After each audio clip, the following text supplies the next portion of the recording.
take one. You know what I'm saying? All right.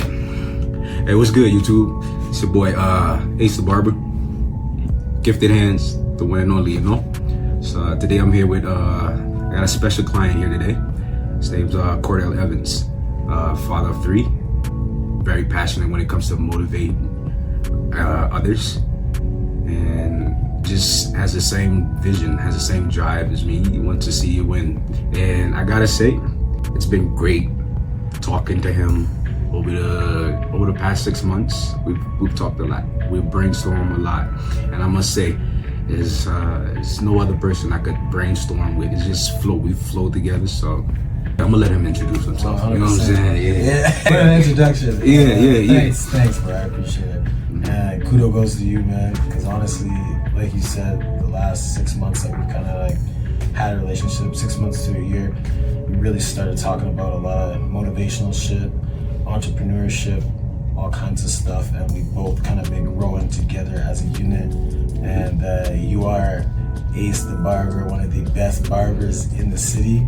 So I'm just blessed to be able to get my hair cut for you, because I don't know if you can see, but goddamn, like this is nice. Yeah. So my name's Cordell. I'm a father of 3. I have a wife as well. 3 dogs.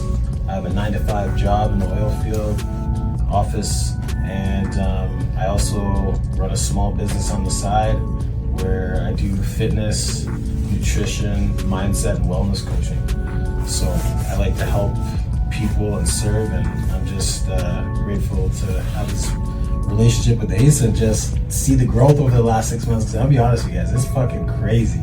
But I just want to start it off. Time flies, eh? It does. Yeah, time flies, man. It does. Yeah. Time flies. It felt like it was only 2 months, man. 100%. And the crazy thing about it was that what we're doing right now was an idea 6 months ago, and now it's actually come to fruition. Putting in place, you know what I'm saying? It's crazy. Yeah, I gotta say, it's happy to do it. First person to get it done with. Happy, you know what I'm saying? So yeah, there's more to come. No, that's sick. And I just want to pop it off. Ace, what's your name? And what do you do, man? Tell everyone what you're about. Alright, well, you know what I'm saying? Straightforward. Ace the Barber. You know what I'm saying? ADB. You feel me? But Ace the Barber, well, I go by GiftedHandz. Yeah, these, you know what I'm saying? I think I'm truly, I can say these were blessed by God. You feel me? I can say I'm blessed. You know what I'm saying? Anything I put my mind to and put the time into it, it flourishes. You know what I'm saying? That's a gift and a blessing. I love that, man. That's awesome. And yeah, I already kind of gave my introduction or whatever, but how long you been doing this for, bro? Well, I'd say what? About a minute. I'd say 15 plus years now. 15 plus years, bro. And what got you into cutting hair, man, and being a barber? Because like, when did you kind of realize that this is something that you wanted to do long term? I'd say my dad kind of like got me into it. Okay. You know what I'm saying? I kind of like was forced into it. Actually, I say, you know what I'm saying? Forced into it. It was like I was given an ultimatum. You know, like we was getting our hair cut with like a razor blade, bro. You know what I'm saying? Razor blade, soap, and water. Ooh. You know what I'm saying? Bald. So it's bald, down to the skin. Mr. Clean. Baby bottom, clean. You know what I'm saying? Clean. Like, you feel me? You run your hand through that, boom. Like, I gotta hold my head like this when I'm going to school. Cause everybody do. So like, I'm going to 3rd grade. So I'm like, I think it's like 4th grade. Yeah. So I'm like, yeah, something gotta change. You know what I'm saying? I'm like, hey, pops, I can't do this no more. People making jokes. They making fun of me. You know what I'm saying? In school, you know, for having a bald head. Having a bald head, you know, I couldn't talk to no girl. Yeah, but it's like, I told him I want to get my haircut at a barbershop. He's like, okay, you learn how to cut your brother's hair. Because it was about saving money, you know? Yeah, of course. You learn how to cut your brother's hair, and then you save money, and then we save money, and then you get your haircut at a barbershop. So I learned. I was cutting their hair with razor blades. You know what I'm saying? Them the ball. I was giving them the ball, and I was going to the barbershop. You know what I'm saying? Shit. But you feel me? I kind of felt bad in time. You know what I'm saying? Over time. So that's what made me want to learn more, even more. You know what I'm saying? So So eventually they were going to school with nice cuts. Eventually, yeah. Nice. You know what I'm saying? And then every day they was fresh every week. You know what I'm saying? Yeah. They knowing having a brother, a barber as a brother. Yeah. Yeah, they was getting cuts every week. Staying fresh. You know what I'm saying? But yeah. That's awesome, man. I love that. Yeah. I love that. So another question for you. Let's say, kind of an odd question, I'm not gonna lie, but just go with it. So say money wasn't an option or an object. Everyone in the world had to work, had to have a job and do something. You didn't get paid, no one got paid. You just had to figure out what you wanted to do, and you got to do that job. What would you do? What would you pick? I mean, straightforward, obvious. I'll still be a barber. Sheesh. I'll still be a barber. I love that. Why? But it's the art. You know what I'm saying? The art. I was able to blend in. I have a passion for art. You know what I'm saying? I grew up drawing, all that. You know what I'm saying? I used to make money off drawing. You know what I'm saying? Valentine's days, you know what I'm saying? Oh, back in primary school. Okay. Hey, you want a heart, you wanna go, you know what I'm saying, you wanna go talk to a girl, give a Valentine gift card? Yeah. I draw it up for you know what I'm saying? I draw it up. So it's like, okay.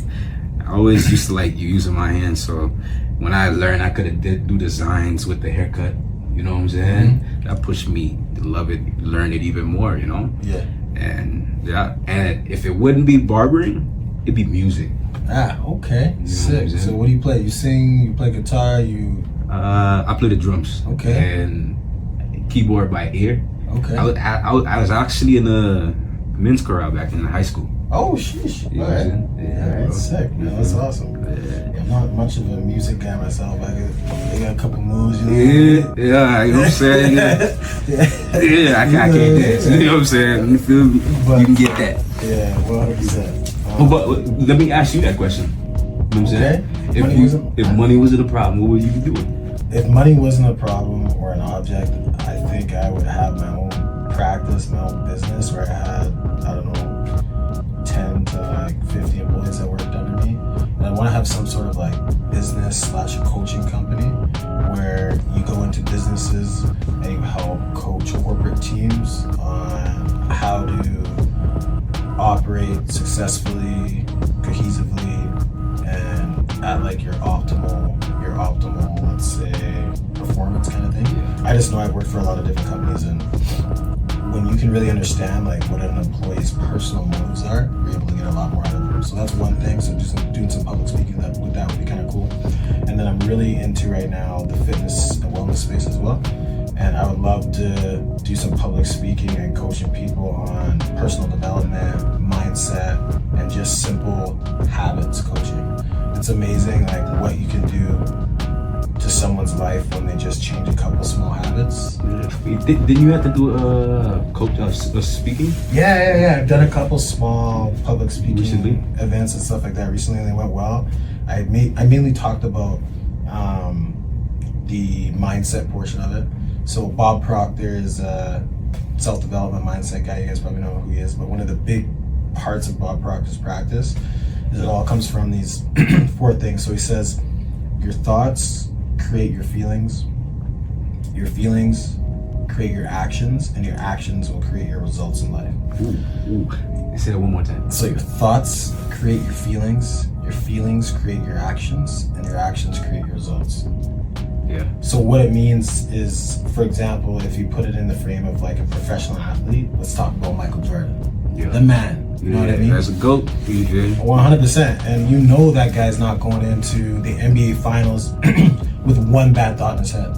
This guy's going in to dominate. He's going in to crush it. He's going in. He knows no one can beat him. He has an amazing mindset. And that mindset. The Mamba. Talk about the Mamba has a mindset. 100%. Mamba too. 100%. Yeah. Same mindset. You know, they're not going into the game like, oh, what if this happens? What if this happens? They're thinking about the negatives. You know. And they're thinking about like the positive aspects. So if you're thinking positive, they're most likely those thoughts are gonna lead to positive feelings. And when you feel positive and confident about something, you're most likely it's gonna lead to a positive action. And that positive action is gonna lead to a positive result. And if it's the opposite, double-edged sword, you know for damn well if you're like, shit, I don't know if I could go in and drop 30 this game. You're probably not gonna drop 30 this game. Yeah, you're going into it fumbling. 100%, man. So it was a really cool speech, and I got a lot out of it, and it was a learning experience. But yeah, I'm just kind of starting to get into it. But yeah, man, it was good. It was really good. It's good. So I got another deep one for you, though. Yeah. I got a deep one for you, though. Okay. Right? You ready? So, what has been one of the biggest family and career obstacles that you've had to overcome to get to where you are today? Because I know a lot of people look at someone and you immediately judge them, or think like, okay, this guy had everything handed to him, or this guy had a rough upbringing, but you really don't know what people had to go through to get to just where they are today. So what's your story, bro? How'd you kind of get to where you are today? What are some of the biggest obstacles you've overcome? Biggest obstacles I overcome? Yeah. So like, what are some of the biggest hurdles that you've had to overcome in life? So has there been any big roadblocks, family-wise and business-wise? Like, you're trying to start your business. Like with that, I like to say, I say my biggest obstacle is myself. Hey. You know what I'm saying? Yeah, not believing in myself the way I should be. You know what I'm saying? Because sometimes it'll be clear. You know what I'm saying? I have a clear path. You know what I'm saying? But I haven't walked down that road before. It's not familiar to me. You know what I'm saying? I like things that are familiar. You know what I'm saying?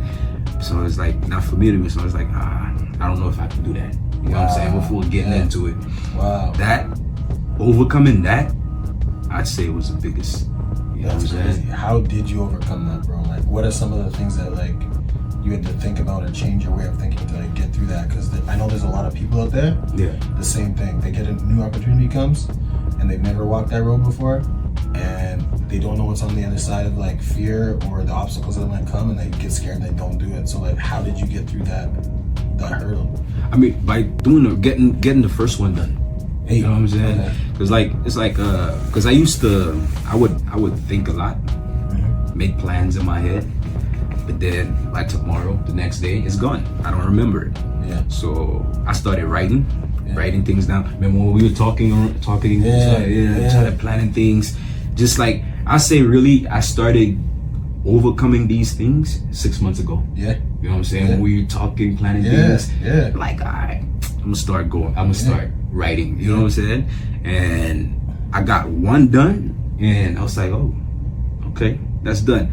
And the thing is, I didn't wait too long to try to get the next one done. Yeah. You know what I'm saying? Because that would have brought me right back to the mindset. You know what I'm saying? So right after I got that one thing done, I went straight to the next one. Yeah. And then also, I started working out a lot. You know what I'm saying? And that plays a big part. Really believe it. You know what I'm saying? Getting up in the morning, it's like, what do you call that? It's like setting a routine. You know what I'm saying? And you gotta follow that routine. I don't like people telling me what to do. I'm not a big rules guy, bro. You know what I'm saying? It's like, sometimes I like to do things my way. You feel me? Which is not fair. Yeah. You know what I'm saying? So getting into a routine was like, the other one. So when I got that routine down, I was getting up early in the morning, go to the gym, and then go about my day. And everything started flowing different, you know? And also too, like what I did too, like with the fasting and changing my diet, changing everything, you feel me? Because believe it or not, if your body's is not functioning properly, you're not gonna be able to think properly. 100%. You know what I'm saying? So you gotta start from within, you know? 100%, bro. Yeah, man. Yeah, that's awesome. Yeah. So the big thing for you, just to recap, was you just jump on it. Like, you see an opportunity, an idea that you're passionate about, that you like to do, you wrote down the steps to do it, and you just started taking action, even though you didn't know how it was going to turn out. Yeah, That's I didn't know. phenomenal. You know what I'm saying? I just writing it down, and then they start showing themselves by, like, just like that. Showing up. I'm like, oh, wait, let me go back. Yeah. Write this down, folks. You know what I'm saying? So, what about you? For me, the biggest family and career obstacle, family is definitely growing up. I grew up for a lot of years, not my whole life, but there's a portion of my life that I grew up without like a father figure in my life, and that was pretty hard on me as a kid. I was, young black male, no father figure, was tough. Just not having someone to teach you how to change a tire, or teaching you work ethic, or teaching you, just those things like dads teach you and being in your corner. So I had to show up a lot on my own, you know? Yeah. So I had to go through a lot of those things growing up on my own, and I wouldn't change anything because it developed a lot of good skills that I have now that I applied to my life and I applied to my family's life and my boys' life. But for the most part, it's just been a big contributor to like where I am today for sure. And it was an obstacle, good and bad. And then for career, man, I chased the money. I chased the money, right? Yeah. I got into the oil field and I started chasing the money. And it's for the wrong reasons, because this is one thing we talked about before. We talk about this often, actually. When you say yes to something, you have to say no to something else. And I said yes to the money, and I wanted to get my family ahead. I never had a lot of money in life, so I made the most money in my life at this job. But I was working 16-hour days. I was depressed, unhappy, unhealthy, working away from home 2 weeks at a time. So I'd see my family literally for 10 days a month or That less. had to take a toll on them, man. 100%. It was rough. Yeah, I don't think you can do that type of job if you got a family. Oh, man. it was rough, bro. And we just had a baby and stuff, and wifey's raising the baby on her own at home, and created a lot of negative things in my life and relationships and stuff. But mine's the same thing, bro. The thing that changed it is it finally hit such a low that I'm like, okay, I can't do this anymore. I have to change something. So I just took a step like you did, and it was just one small baby step a day. So the first thing I started doing was waking up in the morning and working out. And then the second thing I started doing was, after I worked out, I would come back to my camp room in this little trailer, and I'd write down my goals, aspirations.